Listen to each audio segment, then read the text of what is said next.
Mission Delhi पर Nitish Kumar. News 18 Bihar Jharkhand पर महा कवरेज लगातार। नमस्कार, मैं हूं आपके साथ विभा उपाध्याय और आप देख रहे हैं अपना बिहार। सीएम नीतीश कुमार मिशन 2024 पर हैं। पटना से लेकर दिल्ली तक मुलाकातों का दौर जारी है। कल पटना में आरजेडी प्रमुख लालू प्रसाद से मुलाकात हुई, फिर दिल्ली गए तो कांग्रेस नेता राहुल गांधी और जेडीएस नेता एचडी कुमारस्वामी से मुलाकात की। आज और कल वो और कई नेताओं से मुलाकात करने वाले हैं। पूरी कोशिश है विपक्ष को एकजुट करने की, लेकिन सवाल यहीं से खड़ा होता है कि जस की तस स्थिति बनी हुई है। क्या नीतीश कुमार विपक्ष को एकजुट करने में कामयाब हो पाएंगे?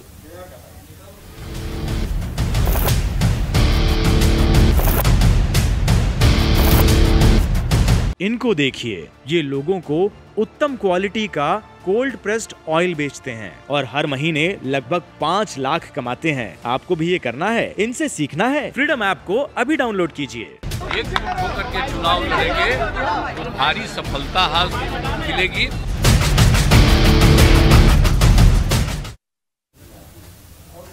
तो सीएम नीतीश पूरी कोशिश में है कि मोदी के खिलाफ मेन फ्रंट बनाया जाए।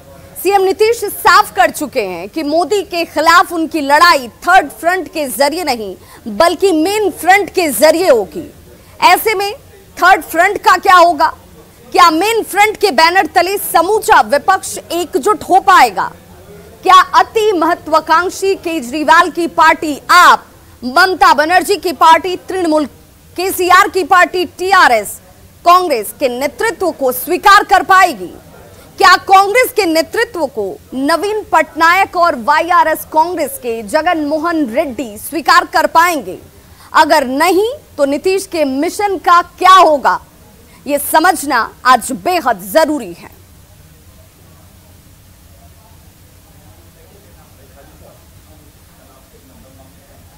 Question is that it appears more or less from whatever deliberations you people have that your idea of cobbling up a third front. तो सवाल 2024 को लेकर के ही है और इन दो तस्वीरों के जरिए सियासत के इसी रूप को समझने की जरूरत है। इन्हीं तस्वीरों के जरिए सवाल यह भी खड़ा होता है कि क्या विपक्ष को एकजुट कर पाएंगे नीतीश कुमार? नीतीश की कोशिश से किसको फायदा पहुंचेगा? 2024 में विपक्ष का भविष्य क्या होगा? ये तमाम सवाल इस वक्त ज्वलंत रूप में सामने खड़े हैं। तो सीएम नीतीश कुमार बीजेपी के खिलाफ आर पार के मूड में हैं। 2024 में बीजेपी को हराने के लिए वो विपक्षी दलों को एकजुट करने में जुटे हुए हैं। सवाल है कि क्या 2024 से पहले ये पूरा विपक्ष एकजुट हो पाएगा? क्या कांग्रेस सहित विपक्षी दलों का गठबंधन बनेगा? क्या कांग्रेस के बिना कोई तीसरा मोर्चा मजबूत होगा? इसकी संभावना कम लगती है। राजनीति के जानकार क्या मानते हैं, जरा वो भी जानना जरूरी है। तो राजनीति के जानकार ये कहते हैं कि नीतीश अगर मेन फ्रंट बनाएंगे तो थर्ड फ्रंट का क्या होगा? मेन फ्रंट बनेगा तो थर्ड फ्रंट को लेकर सवाल उठ रहे हैं कि आखिर इस थर्ड फ्रंट का क्या होगा? नीतीश कांग्रेस के साथ मेन फ्रंट को बढ़ाएंगे? कई क्षेत्रीय दलों को कांग्रेस से परहेज है, यह जग जाहिर है, सभी जानते हैं। मेन फ्रंट और थर्ड फ्रंट का झगड़ा बढ़ेगा, इसकी भी संभावना जानकार मान रहे हैं। बीजेपी की लड़ाई कांग्रेस वाली मेन फ्रंट से होगी, बीजेपी की लड़ाई थर्ड फ्रंट से होगी। थर्ड फ्रंट और मेन फ्रंट में भी आपस में ही यह मुकाबला होता नजर आ सकता है। अगर विपक्ष लड़ेगा तो इसका फायदा बीजेपी को होगा और अगर ऐसा होता है तो विपक्ष का बंटाधार हो जाएगा। हालांकि इसे मजबूत करने की कवायद इस वक्त नीतीश कुमार की तरफ से शुरू की जा रही है, लेकिन यहीं से सवाल यह भी खड़ा हो गया।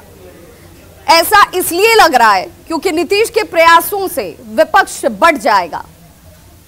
विपक्षी एकता जिसकी बात बार बार की जा रही है, विपक्षी एकता दो ध्रुवों में बढ़ती नजर आएगी। कांग्रेस के साथ यूपीए को मजबूत करने की कोशिश होगी। गैर कांग्रेसी दल तीसरे मोर्चे को मजबूत करेंगे। यानी कि साथ की बात जरूर है, लेकिन सभी के अलग अलग रास्ते नजर आ रहे हैं। इसकी आशंका इसलिए भी है, मन में आशंका यह भी उठती है क्योंकि क्षेत्रीय दलों की अपनी अपनी महत्वाकांक्षाएं हैं। सभी अपनी अपनी महत्वाकांक्षा के साथ अपनी राजनीतिक चाहत को पाल कर बैठे हुए हैं। दिल्ली में आपका सीधे कांग्रेस के साथ फाइट है। तेलंगाना की बात कर लें तो टीआरएस की कांग्रेस से सीधी लड़ाई है। पश्चिम बंगाल में तृणमूल का मुकाबला कांग्रेस से है और ये तीनों दल कांग्रेस के साथ आएंगे, इसकी संभावना कम लगती है। आपने तो केजरीवाल को मोदी के मुकाबले खुद को सामने उतार रखा है, इसकी घोषणा कर रखी है। कांग्रेस भी आप, तृणमूल और टीआरएस के साथ सहज नहीं है। अखिलेश की अगर बात करें तो अखिलेश यादव, समाजवादी पार्टी जो उनकी है, वो कांग्रेस के बजाय थर्ड फ्रंट में जाना चाहेगी। बीजेपी और वाईएसआर कांग्रेस को विपक्ष अब तक मना नहीं पाया है और ऐसे में विपक्ष को एकजुट करने की सीएम नीतीश कुमार की कोशिशों से विपक्ष ही कमजोर होता हुआ नजर आ रहा है। ऐसे में यह लड़ाई, बीजेपी के खिलाफ विपक्ष की लड़ाई कितनी मजबूत होगी, यह सवाल इस वक्त यक्ष प्रश्न के रूप में मौजूद है। और हमारे सहयोगी शैलेंद्र हमारे साथ इस वक्त सीधे लाइव जुड़ गए हैं। शैलेंद्र, जिस यात्रा पर नीतीश कुमार 3 दिवसीय यात्रा पर निकले हुए हैं, कल राहुल गांधी के साथ उन्होंने मुलाकात की, आज ताबड़तोड़ केजरीवाल और तमाम दूसरे नेताओं के साथ उनकी मुलाकात होने वाली है, लेकिन सवाल यही कि क्या विपक्ष को एकजुट कर पाएंगे, क्योंकि सबकी अपनी अपनी महत्वाकांक्षाएं हैं। कई अपने आप को सीधे तौर पर प्रधानमंत्री कैंडिडेट के तौर पर प्रेजेंट कर चुके हैं, दावा कर चुके हैं।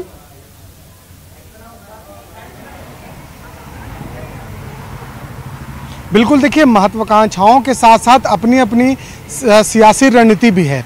खासतौर पर यदि हम नीतीश कुमार की मुहिम की बात करें तो एक बड़ा मुहिम लेकर नीतीश कुमार आगे बढ़े हैं और उन्होंने यह दावा किया है कि देश भर की सभी विपक्षी पार्टियों को वो एकजुट करेंगे और इसका प्रयास भी उन्होंने शुरू कर दिया था।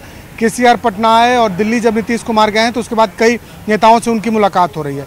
लेकिन इस बीच एक बड़ा सवाल ये उठता है कि आखिर क्या तमाम देश भर की विपक्षी पार्टियां एकजुट हो सकती हैं, खास करके वैसी पार्टियां जिनकी लड़ाई राज्यों में सीधे तौर पर कांग्रेस पार्टी से है, बीजेपी से नहीं है। पहले कांग्रेस पार्टी से है और उसके बाद बीजेपी से लड़ाई है। तो ऐसी परिस्थिति में क्या वैसे राजनीतिक दल, दिल्ली में ही सबसे बड़ा एक उदाहरण की बात कर लें तो आम आदमी पार्टी, क्या अरविंद केजरीवाल कांग्रेस के साथ जाएंगे, राहुल गांधी के साथ जाएंगे, क्या ममता बनर्जी कांग्रेस के साथ जाने के लिए तैयार होंगी? तो ऐसी कई पार्टियां हैं जिनके इस मुहिम में शामिल होने पर कहीं ना कहीं संशय है। हालांकि नीतीश कुमार का दावा है कि वो सबको एकजुट करेंगे, लेकिन इसमें उन्हें कितनी सफलता मिलेगी यह भी देखना होगा, क्योंकि इस पूरे प्रयास में जदयू कहीं ना कहीं अकेले है। जदयू के साथ तमाम जो बाकी दल हैं, राजनीतिक दल हैं या कोई बड़ा चेहरा नीतीश कुमार के साथ अभी तक इस मुहिम को आगे बढ़ाने में नहीं आया है। इस मुहिम के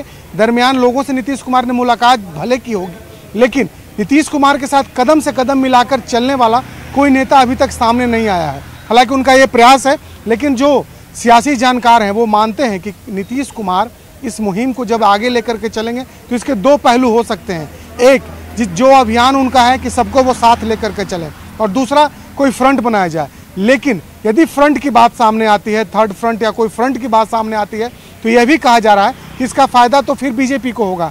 फिर इस फ्रंट के बनाने का मतलब क्या है कि जब सब एकजुट नहीं हो सकते हैं, कांग्रेस के साथ नहीं आ सकते हैं, तो कई तरीके के कयास हैं, कई तरीके के जानकारों के इस पूरे सियासी घटनाक्रम पर उनकी अलग अलग राय है। लेकिन फिलहाल यह देखा जा रहा है कि नीतीश कुमार तमाम जो विपक्षी दल के नेता हैं, राहुल गांधी हो, तमाम लोग हों, उन लोगों से एक एक कर मुलाकात कर रहे हैं और देखना होगा आगे नीतीश कुमार इसमें कितना सफल हो पाते हैं। नीतीश कुमार इसमें कितना सफल हो पाते हैं, ये इस वक्त मुलाकातों के साथ शुरुआत तो जरूर हुई है, लेकिन सबकी स्वीकार्यता कितनी बन पाती है, उनके नेतृत्व के साथ लोग आगे कैसे अपनी अपनी महत्वाकांक्षाओं को साइड में रखकर आगे आ पाते हैं, ये भी बहुत बड़ा सवाल। बहुत बहुत शुक्रिया शैलेंद्र इस तमाम जानकारी के लिए।